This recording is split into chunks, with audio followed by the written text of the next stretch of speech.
up? It's Ella, welcome back to my channel, and today I'm going to be creating outfits based on the roller coasters at Silver Dollar City. Now, I've never been to Silver Dollar City yet, I would love to go one day, but this was the most requested park for my last outfits video, so I decided to go ahead and create some outfits for you guys. Just a few things before we get into the video. One is that these are just my interpretations of what the rides would wear, so I'm not basing this off the costumes of the ride ops. I did take inspiration from those, as well as like the color schemes, the themes of the ride and stuff like that, but these are just my interpretations. I'm not trying to recreate anything. The second thing to keep in mind is that I am not buying anything extra for these videos. I'm just using what I currently own in my wardrobe because I don't want to be wasteful and buy something that I'm only going to wear once for this video.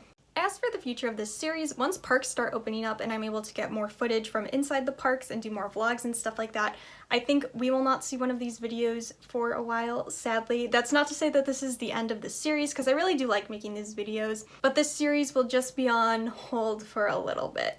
Also, when I'm out in Cedar Point being a ride operator, I will not have access to my full wardrobe, so that is another reason why I will not be creating this series while I am out there. If there's any parks you would like to see me do in a future video in this series, please leave a comment below and let me know, and without further ado, let's get into it. Starting off this video, we have my look for Time Traveler.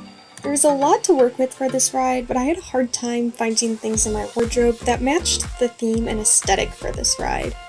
The ride-ups wear these steampunk-inspired costumes, but I really don't own anything like that fits this video, so I focused on choosing items with interesting textures and metallic details to try to fit the style as best as I could. I went with this double-layered vest over a white button-up shirt. For whatever reason, I don't actually own a plain white button-up shirt, so that's why there's these weird pine cones or clouds on the sleeves. Honestly, I don't really know what this pattern is supposed to be, so leave a comment with your best guess. I'm wearing these faux leather leggings that I found in Nashville and accessorized with Doc Martens and my chain belt. I didn't have a top hat or fedora or another piece of steampunky headwear, so I threw on this hood to finish off the look. Next up is my look for Thunderation. The ride-ups for this mine train were conductor-esque costumes, so I did my best to recreate something similar. I'm wearing this navy and white striped shirt, which, now watching the footage, I realize how small the stripes are, but I assure you, they're there. Over the shirt, I have this blue romper, which would ideally be overalls, but I don't own any overalls, so I just went with what I had. I paired this look with my Timberland boots and a red bandana headband, which I actually really like how it works with my hair. Hopefully this look mimics the train theme of Thunderation. Next up is Outlaw Run, and I really had a hard time finding things that match the essence of this ride without it being too similar to my outfit for Maverick from my Cedar Point video. Outlaw Run is not a traditional wooden coaster, so I didn't want this look to be a generic cowboy outfit. I went with a more muted color palette with this striped sweater and khaki pants, which are actually the khakis I bought for my Cedar Point ride operator uniform. I added these little brown booties and a black and red beanie to try to blend the outlaw theme with some more modern elements, since this ride really redefined what a wooden coaster could be. I'm still a little lukewarm on this one, but this is what I thought would work with the items that I already owned. Here's my look for Powder Keg, which ended up being my favorite in the whole video. So for this one, I took inspiration from the pioneer-esque costumes worn by a lot of the employees at Silver Dollar City. The main piece in this outfit is the white dress that I found at a thrift store. It has hints of pink and brown in it, so I matched it with brown booties and a pink bandana over my hair.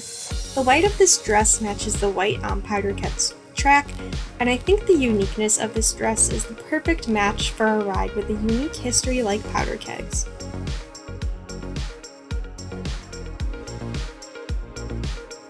Next up is my pick for Fire in the Hole.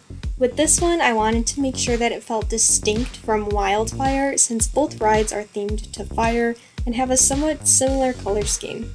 My thinking for these rides was to have Fire in the Hole as the more youthful look, since it's a more family-friendly ride, I went with this collared red shirt and a wine-colored skirt, which gave me kind of like school uniform vibes, but I think it helps convey that this is like a more mild family attraction. I think the concept of school uniform and forcing girls to wear skirts is pretty outdated, and since this is an older ride, I'm hoping that the uniform concept kind of relates to the fact that this is an older ride, whereas my look for Wildfire uses items that are a bit more contemporary. I also added these red high tops and threw my hair up into these space buns to add a bit more youthful style. As mentioned before, my outfits for Wildfire and Fire in the Hole play off of each other. So Wildfire is the more grown-up version of these fire-themed rides, since it's more of an extreme attraction compared to Fire in the Hole. I paired this maroon crisscross top with these flowy burnt orange pants, and gave it more of a grown-up feel. As a nod to the previous look for Fire in the Hole, I added a pair of black and pink Converse to nod to the sneakers from the previous look. I let my hair go natural for this one and tried to keep the items pretty contemporary since this is a newer coaster than Fire in the Hole. I think this would have been my second favorite outfit right after Powder Keg.